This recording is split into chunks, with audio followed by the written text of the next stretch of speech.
Hello दोस्तों, कैसे हैं आप सभी। उम्मीद करते हैं आप सभी ठीक होंगे। तो हम एसएससी जीडी का जो एग्ज़ाम चल रहा है उसके लिए मॉक टेस्ट सीरीज़ स्टार्ट करी हुई है हमने। मॉक टेस्ट नंबर आज सेकंड डिस्कस करेंगे। हम पहले डिस्कस कर चुके हैं। अगर आपने वो नहीं देखा है तो आप चैनल पर जाके उसे देख सकते हैं। ठीक है, जो आपके एग्ज़ाम चल रहे हैं एसएससी जीडी के, उसके लिए मोस्ट ही इंपॉर्टेंट क्वेश्चंस हैं। काफ़ी अच्छे अच्छे सवाल हमने कलेक्ट किए। ठीक है, तो आज हम एसएससी जीडी का सेट नंबर 2 डिस्कस करेंगे। ठीक है, जैसा आपका एग्ज़ाम आता है उसी तरीके का हमने प्रिपेयर किया है। ठीक है, जैसे पहला क्वेश्चन है वो कह रहा है कि यदि यदि 10% वो कह रहे हैं यदि 10% प्रति वर्ष की दर से 3 वर्ष के लिए किसी राशि पर चक्रवृद्धि ब्याज और साधारण ब्याज के बीच का अंतर जो है 155 रुपये है, तो आपसे मूलधन पूछा। मूलधन मतलब आपसे प्रिंसिपल पूछा है। ठीक है, देखो उसने कहा है कि एसआई का मतलब होता है जब ब्याज आपको क्या मिलता है, हर साल सेम मिलता है। ठीक है, अगर 3 साल का है, 1 साल का 10% है, तो 3 साल का कितना हो जाएगा, 3 से गुणा करेंगे, इसका मतलब 3 साल टोटल 30% ब्याज मिलेगा। जब आपको सीआई निकालना हो तो हम क्या निकालते हैं, सक्सेसिव। सक्सेस का मतलब 1 साल का ब्याज 10% है, अगले साल फिर 10 मिलेगा, फिर ब्याज पे ब्याज मिलेगा, तो 10 गुणा 10 बटे में 100। ठीक है, तो जो आपका आएगा 21%। इसका मतलब 2 साल का है, फिर 30 साल का फिर निकालो, फिर 10 के साथ करेंगे हम, सक्सेसिव दोबारा लगाएंगे, 21 गुणा 10 बटे में 100। तो जो आपका आ जाएगा ये 2.1 आएगा, ये आपका 31 है, मतलब आएगा 33.1। ठीक है, 33.1%। अब उसने बोला डिफरेंस, बेटा 30% ऐसा ही है, 33.1% सी आई है, तो डिफरेंस कितने का है, 3.1 का। ठीक है, उसने बोला कितने का डिफरेंस है, 155 रुपये का। उसका जो डिफरेंस है ऊपर लिखा जाता है, हमारा डिफरेंस 31.1%, 3.1% है, वो नीचे लिखा जाएगा। प्रिंसिपल पूछा है, प्रिंसिपल अपने आप में 100% होता है, 100 से गुणा करेंगे। ठीक है, तो इसे डिवाइड पॉइंट हटाएंगे, ऊपर कितना जाएगा 10, तो कितने गुना है इसका, ही 5 गुना है। मल्टीप्लाई करेंगे सबकी, तो आंसर क्या आ जाएगा आपका 5000 आ जाएगा। ठीक है, तो जो हमारा प्रिंसिपल है वो 5000 आ जाएगा। नेक्स्ट क्वेश्चन वो कह रहा है एक दुकानदार है अपनी वस्तुओं पर क्रय मूल्य से 40% अधिक मूल्य अंकित करता है। क्या करता है, 40% एक्स्ट्रा मार्कअप करता है, और फिर वो क्या करता है 25% का डिस्काउंट भी देता है। तो आपसे बोला गया उसका शुद्ध लाभ और हानि परसेंटेज कितना है। ठीक है, मान को चलो दुकानदार, इसमें हम सक्सेसिव लगा सकते हैं। ठीक है, जैसे 40% उसने एक्स्ट्रा मार्कअप कर दिया, 25% का डिस्काउंट दे दिया, माइनस प्लस क्या होता है माइनस, तो 40 गुणा 25 बटे में क्या आएगा आपका 100। ठीक है, इसे अगर डिवाइड करोगे तो 4, ये आएगा आपका 10, तो टोटल आ जाएगा 5%। अगर प्लस में आंसर आ रहा है तो प्रॉफिट आंसर आएगा, और अगर माइनस में आ रहा है तो लॉस आंसर आएगा। ठीक है, एक तो सक्सेसिव हो गया। अगर आपको सक्सेसिव नहीं निकालना तो वैसे ही हो जाएगा। देखो जैसे सीपी है, ये एमपी है। एमपी पता क्या होता है, मार्क प्राइस होता है जो हम लगा होता है। डिस्काउंट हमेशा मार्क प्राइस पे दिया जाता है। मान लो किसी वस्तु का सीपी 100 है, एमपी 40% एक्स्ट्रा, मतलब 140 हो गया। अब उसने बोला इससे 25% का डिस्काउंट दिया है, तो बेटा 25% की फ्रैक्शन वैल्यू हमारी कितनी होती है भाई, 1/4 होती है। अगर 140 का 1/4 निकालोगे तो कितना आएगा, 35 आएगा। इसका मतलब उसने 35 रुपये का डिस्काउंट दे दिया। तो कितने का सेल किया, 105 रुपये का। था कितने का, 100 का, बेचा कितने का, 105 का। कितने रुपये एक्स्ट्रा है, 5 रुपये एक्स्ट्रा है, तो यही हमारा क्या है, प्रॉफिट है। ओके, ऐसे भी कर सकते हो। देखो नेक्स्ट क्वेश्चन वो कह रहा है कि 2 पाइप हैं ए और बी, एक टैंक को 12 घंटे और 15 घंटे में भर सकते हैं। देखो एक पाइप ए है जो किसी टैंक को 12 घंटे में भर सकता है, एक पाइप बी है वो उसे 15 घंटे में फिल कर सकता है। ठीक है, अब वो कह रहा है यदि इन्हें एक साथ खोल दिया जाता है। क्या करा गया, एक साथ खोला गया है, और उसके बाद क्या करा, पाइप ए को टैंक भरने से 3 घंटे पहले बंद कर दिया गया है। तो आपसे बोला गया टैंक कितने घंटे में भर जाएगा, ये आपसे पूछा गया। ठीक है, तो देखो इसके अंदर जो है ये जो ए टैंक है, ये काम खत्म होने से 3 घंटे पहले बंद किया गया है। अगर किसी व्यक्ति को पहले बंद किया जाए, काम फिनिश होने से पहले, तो उससे हम ना उतना काम करवा लो। ठीक है, उसका काम टोटल काम में ऐड कर देंगे और उससे हम उतना काम करवा लेंगे, तो क्या हो जाएगा, क्रॉस हो जाएगा, क्योंकि हमने उसके जो 3 घंटे का एक्स्ट्रा काम करवाया उसे हम टोटल में ऐड कर देंगे, तो वो क्या हो जाएगा, अपने आप में क्रॉस हो जाएगा। ठीक है, जैसे हम इनका एलसीएम लेंगे तो एलसीएम आएगा 60। ये टोटल है, मान लो टैंक के अंदर 60 लीटर पानी आता है, अगर 12 से इसे भाग करोगे तो ये आएगा 5 और ये आएगा 4। इसका मतलब टैंक जो ए है वो टंकी के अंदर 5 लीटर पानी भर रहा है, और टैंक जो बी है वो 4 लीटर पानी भर रहा है। ठीक है, तो अब क्या करेगा भाई, ए को 3 घंटे पहले बंद किया गया। ए जो है 1 घंटे में 5 लीटर भरता है, तो 3 घंटे में कितना भरेगा, 3 घंटे में भरेगा 15 लीटर पानी। ठीक है, बट ये काम ए ने किया तो नहीं, हम उससे करवा रहे, तो हम क्या करेंगे, टोटल में ऐड कर देंगे। इसका मतलब टोटल अब काम हो गया आपका इतना, और दोनों करेंगे, दोनों मिलकर करेंगे 9, तो आएगा 75/9। इसे भाग करोगे तो 8 सही 9/72 होता है, 1/3 घंटे आएगा। ठीक है, इसमें थोड़ा ऑप्शन में एरर हो गया है, इसे आप सही कर लीजिए, ये 8 सही 1/3 घंटे होगा। ठीक है, ये इसका राइट आंसर है। ओके, नेक्स्ट क्वेश्चन वो कह रहा है कि एक क्या नाम है, ए और बी की गति का अनुपात जो है वो कितना है, 3 और 4 का है। ए को अपने गंतव्य मतलब डेस्टिनेशन पर पहुंचने में बी से कितने मिनट लगते हैं, 20 मिनट अधिक लगते हैं। तो आपसे बोला गया है कि ए कितने समय में अपने डेस्टिनेशन पर पहुंच जाएगा, ये पूछा गया। देखो जो स्पीड का अनुपात है वो आपको दे रखा है 3:4। स्पीड का अनुपात और टाइम का अनुपात रिवर्स होता है, जिसकी स्पीड ज़्यादा होती है ठीक है, जिसकी स्पीड कम होगी उसको टाइम ज़्यादा लगेगा, जिसकी स्पीड ज़्यादा होगी उसको टाइम कम लगेगा। ठीक है, उसने बोला है इन दोनों में डिफरेंस कितने का है, 20 मिनट का है। हमारे अकॉर्डिंग 1 ही मिनट का है, तो 20 मिनट हो गया। इसका मतलब इसको लगेंगे 80 मिनट, इसको लगेंगे 60 मिनट। ये कौन सा था आपका, ये ए है और ये आपका बी है। आपसे पूछा गया है ए को कितने समय में गंतव्य पर पहुँच जाएगा, ये पूछा गया है, तो ए का आंसर हो जाएगा 80 मिनट। ठीक है, अगर आपसे बी पूछता तो वो 60 मिनट हो जाता। ठीक है, नेक्स्ट क्वेश्चन वो कह रहा है वह छोटी छोटी संख्या ज्ञात करो जिसे 12, 16, ठीक है, जिसे 12, 16, 18, 30 से विभाजित करने पर प्रत्येक स्थिति में 4 शेषफल बचता है, लेकिन पूर्णतः 7 से पूरी तरीके से विभाज्य होती है। ठीक है, आपको वो छोटी छोटी संख्या नहीं, जब भी आपसे क्वेश्चन में पूछे कि छोटी छोटी संख्या निकाली तो हम क्या निकालते हैं, उसका एलसीएम निकालते हैं। ठीक है, हमारे पास 4 संख्या है, एक है 12, एक है 16, एक है 18 और एक है 30। ठीक है, अब इन चारों की जगह हम अगर एक संख्या चाहते हैं तो हम क्या लेंगे, इनका एलसीएम लेंगे। और एलसीएम का मैंने आपको एलसीएम की जो शॉर्ट ट्रिक होती है वो ये होती है, जैसे 12 है, आपको पता है 12 को हम क्या लिख सकते हैं, 3 × 4 लिख सकते हैं। अब जो 16 है, 16 को हम लिख सकते हैं 4 × 4, 4 लिखा हुआ है तो एक 4 और लिखा जाएगा। ओके, 18 का मतलब होता है 9 × 2, तो एक तो इसमें 3 है, 9 बनाने के लिए इसमें एक तो 3 चाहिए, 9 बन गया, 2 इसमें ऑलरेडी अवेलेबल है 4 में। 30 का मतलब होता है 6 × 5, 6 तो है, 3 इसमें है, 2 इसमें से ले लेंगे 6, बचा कितना 5, इसकी मल्टीप्लाई करो, 5 × 15, 15 × 45, 45 × 16, 45 मल्टीप्लाई में 16, 16 पंजे 80, हासिल आएगी 8, 16 चौक 64 और 8 होता है आपका 72। इसका मतलब जो हमारा एलसीएम आ गया वो 720 आ गया। ठीक है, ये 720 वो संख्या है जो संख्या 12, 16, 18 से 30 से विभाजित होगी तो वो 720 से भी कटेगी। ठीक है, लेकिन वो क्वेश्चन कह रहा है आपसे उसमें 4 शेषफल ही बचना चाहिए और 7 से कटनी चाहिए। इसका मतलब जो भी संख्या होगी वो 720 का मल्टीपल होगी, हमें यही पता नहीं क्या होगा तो हमने के मान लिया, और शेषफल हमें 4 चाहिए इसलिए हम प्लस कर लेंगे।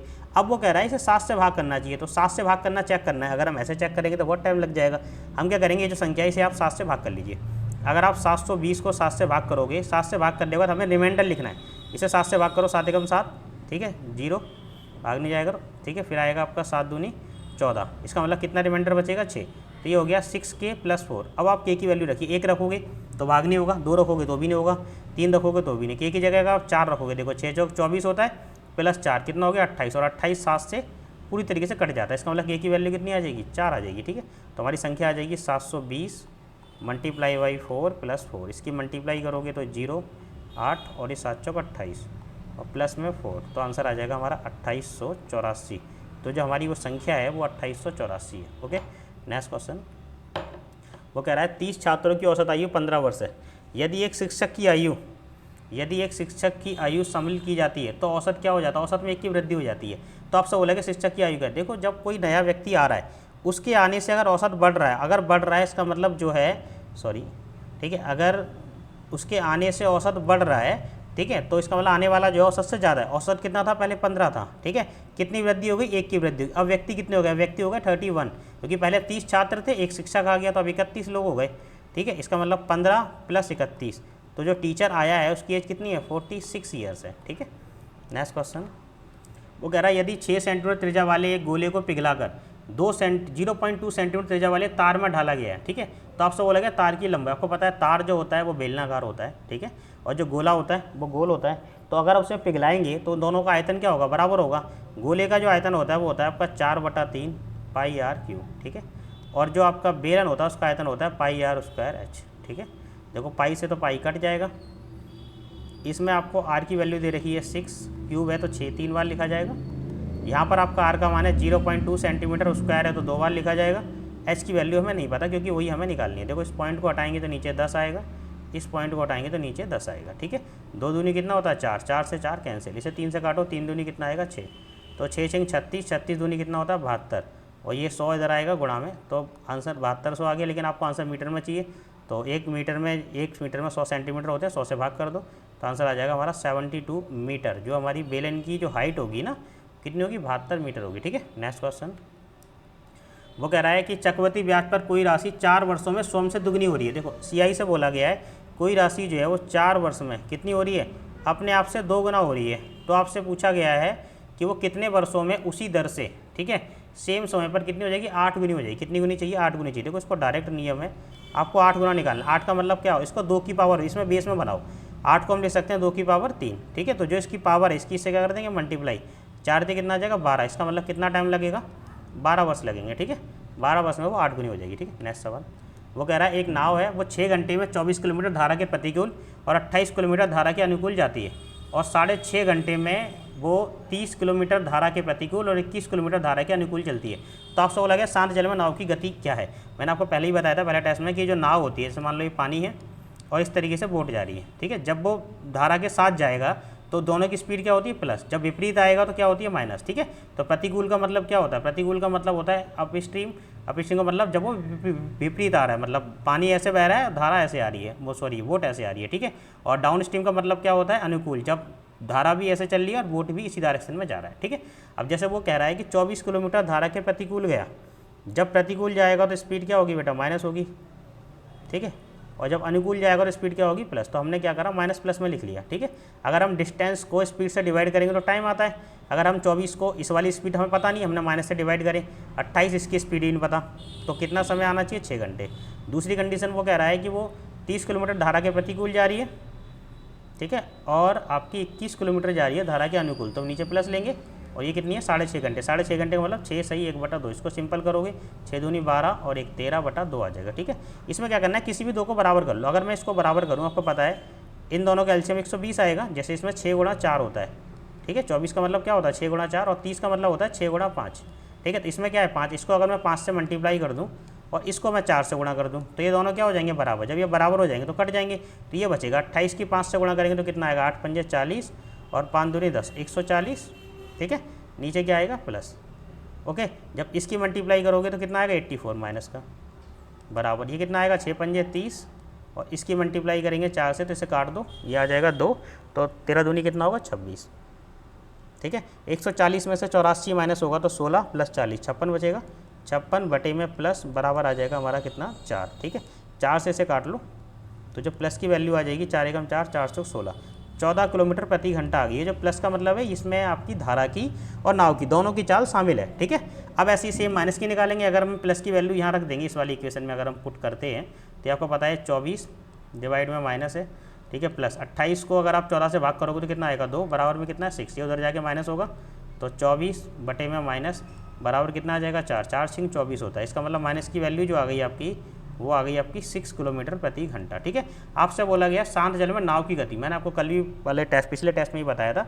अगर आपको नाव की गति निकालनी तो हम क्या करेंगे दोनों को जोड़ के आधा करेंगे, ठीक है। अगर 6 को और 14 को ऐड करोगे तो 20, 20 का आधा कितना होता है 20 को अगर हम 2 से डिवाइड करेंगे तो हमारा आंसर आ जाएगा 10 किलोमीटर प्रति घंटा। इसी के अंदर अगर धारा की चाल निकालनी होती तो हम घटा के आधा कर देते, ठीक है। इसमें नाव की पूछी है तो 10 आंसर है, ठीक है। नेक्स्ट सवाल वो कह रहा है x प्लस 1y की वैल्यू 5 है, तो आपसे ये x की क्यूब है, x की क्यूब प्लस 1y की क्यूब का मान पूछा है। इसका डायरेक्ट ये ट्रिक है z की क्यूब, ठीक है। अगर यहाँ प्लस है तो क्या होगा माइनस का 3z और अगर यहाँ माइनस होगा तो क्या होगा प्लस का 3z, ठीक है। तो z का मतलब ये 5 है, 5 का क्यूब करोगे 125 माइनस में 3 मल्टीप्लाई 5 मतलब 15 आएगा। इसे माइनस करेंगे तो हमारा आएगा 110। इसका आंसर कितना आ जाएगा 110, जो कि ये ऑप्शन है, ठीक है। नेक्स्ट सवाल वो कह रहा है चीनी की कीमत में 20% की कमी कर एक खरीदार को 160 रुपये में 4 किलो अधिक चीनी प्राप्त करने में सक्षम है। तो आपसे बोला गया प्रति किलोग्राम मूल कीमत ओरिजिनल प्राइस पूछा है जो पहले चल रहा था, ठीक है।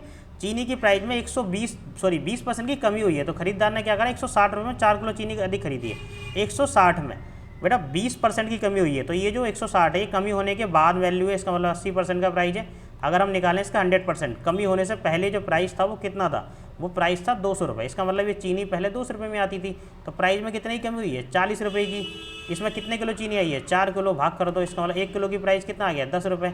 इसका मतलब 1 किलो चीनी पहले 10 रुपये की थी, ओके। नेक्स्ट सवाल वो कह रहा है ABC है, ए जो है 20 मिनट में कोई काम कर रहा है, ए है वो 20 दिनों में कोई काम करता है, बी है वो 30 दिनों में करता है और जो आपका सी है वो 60 दिनों में करता है, काम करते हैं। तो उसने बोला ए कितने दिनों में काम कर सकता है यदि उन्हें प्रत्येक तीसरे दिन बी और सी द्वारा क्या दी है सहायता दी जाती है। सहायता का मतलब जैसे इनका एलसीएम निकालेंगे टोटल वर्क आ जाएगा, जो कि टोटल वर्क हमारा आएगा इसका एलसीएम 60 ही आएगा। इसे भाग करो, ये 3 आएगा, ये 2 आएगा और ये 1 आएगा। इसका मतलब ये एक दिन में 3 काम करता है, ये एक दिन में 2 काम, ये एक दिन में 1 काम। मान लो किसी व्यक्ति को टोटल 60 कुर्सी बनानी है। ए 3 बनाता है एक दिन में, बी 2 बनाता है और सी आपका 1 बनाता है। ठीक है, क्वेश्चन में बोला गया है कि ए स्टार्ट करता है काम को, इसका मतलब पहले दिन ए करेगा तो 3 कुर्सी बनाएगा, अगले दिन फिर ए करेगा तो 3 कुर्सी बनाएगा, तीसरे दिन क्या होगा, ये दोनों भी इसके साथ काम करेंगे, बी और सी।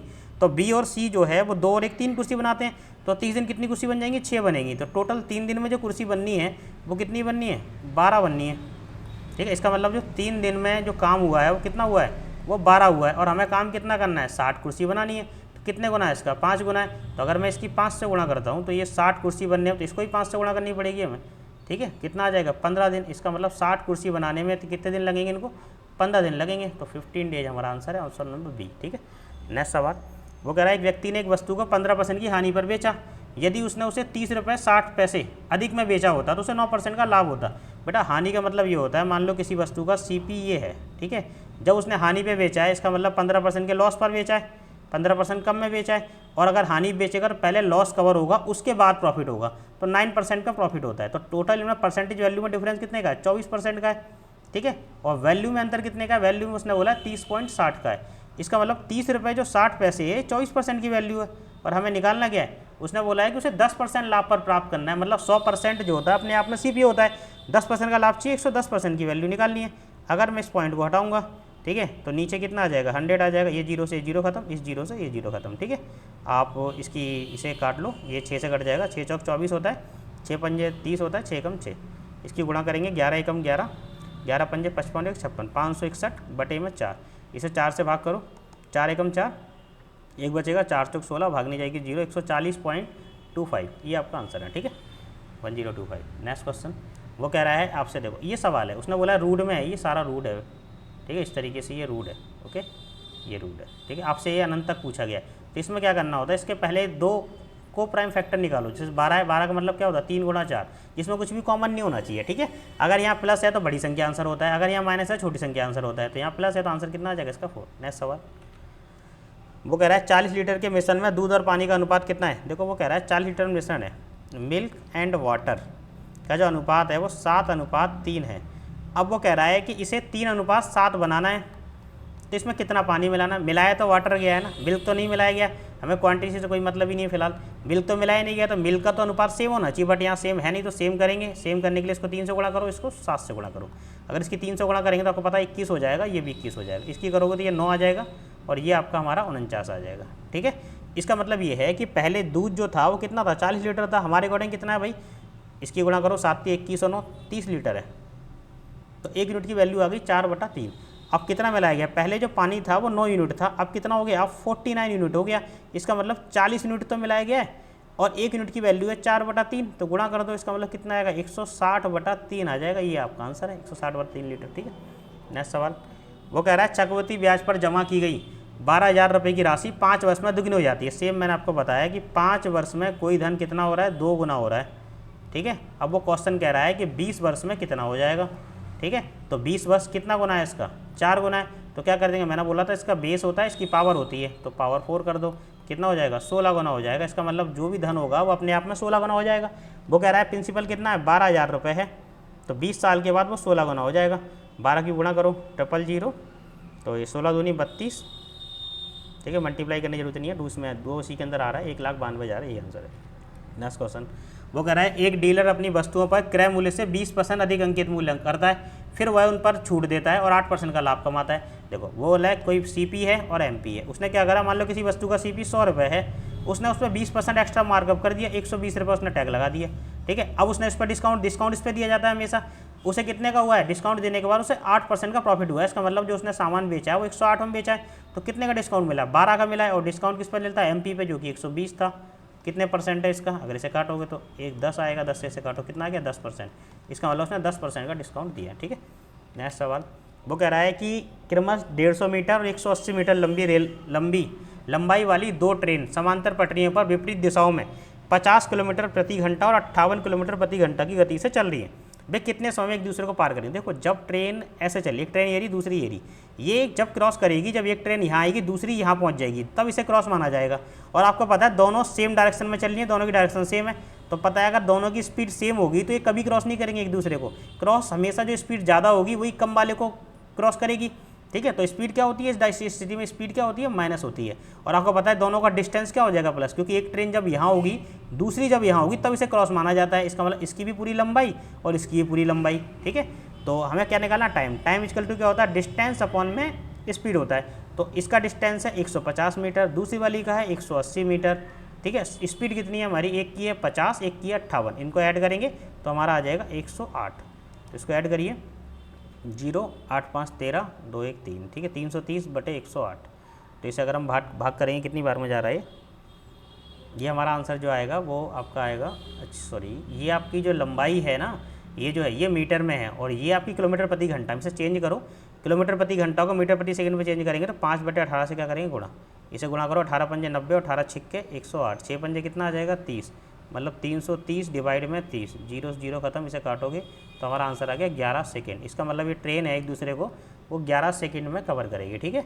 वो कह रहा है ये जो किलोमीटर प्रति घंटा में स्पीड थी ना, इसको हमने मीटर प्रति सेकंड में चेंज किया है, ठीक है। मीटर प्रति सेकंड में चेंज करने के लिए 5/18 से गुणा करते हैं, ठीक है। क्यों गुणा करते हैं एक दिन हम टॉपिक करा देंगे आपको, ओके। नेक्स्ट वो कह रहा है एक त्रिभुज के आधार और ऊंचाई का अनुपात 3 और 4 का है। देखो एक त्रिभुज है, ये आपका त्रिभुज है, ओके। ये उसने बोला है ये क्या है भाई, इसका ये बेस है, ओके, और ये इसकी क्या है हाइट है। इसका अनुपात आपको दे रखा है, बेस और हाइट का जो अनुपात दे रखा है वो 3:4 दे रखा है। वो कह रहा है इसका एरिया जो है वो 96 है। एरिया पता क्या होता है, एरिया होता है 1/2 बेस इंटू हाइट, ठीक है। अगर हम बेस इंटू हाइट करेंगे तो हमारे अकॉर्डिंग जो एरिया आएगा वो कितना आएगा, 3 × 4 मतलब 6 यूनिट आएगा, ठीक है। तो इसे 6 से डिवाइड करो, आपको पता है इसमें मल्टीप्लाई हो रखी तो क्या लेंगे इसका स्क्वायर रूट।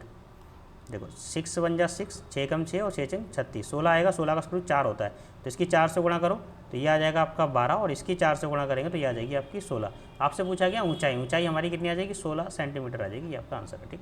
नेक्स्ट सवाल वो कह रहा है एक व्यक्ति प्रत्येक 4600 में 3 वस्तुएं खरीदता है और वह एक को 10% के लाभ पर, दूसरे को 20% के लाभ पर और तीसरे को 10% की हानि पर बेच देता है। तो उसने पूछा उसका कुल लाभ और हानि परसेंट निकालना है। तो इसमें हम अर्थमेटिक मीन का फॉर्मूला लगा सकते हैं। देखो पहली वाली को उसने बेचा 10% के लाभ पर, दूसरी को बेचा 20% के लाभ पर। लाभ पर बेचेगा तो प्लस में लिखना है, हानि बेचेगा तो माइनस में लिखना है। अब 3 वस्तुएं तो 3 से कर दो डिवाइड, तो देखो 10 से 10 तो कट जाएगा, तो क्या आएगा 20/3, ठीक है। प्लस में आंसर आ रहा है 6.66%, तो ये हमारा प्रॉफिट आ जाएगा 6.66% का, ठीक है। अगर आपको वीडियो अच्छी लगी हो तो लाइक शेयर एंड सब्सक्राइब करें। आप लोग लाइक शेयर करते हैं तो मन करता है बनाने का, ठीक है। तो जल्दी जल्दी हम तीसरा मॉक टेस्ट भी लेके आएंगे, ठीक है, ओके। अगर आपको वीडियो अच्छी लगी हो तो लाइक शेयर सब्सक्राइब जरूर करना, ठीक है। और अच्छे अच्छे कमेंट करो। अगर और कोई टॉपिक पे वीडियो चाहते हो तो आप वो बता सकते हो कमेंट बॉक्स में, ठीक है। ओके दोस्तों।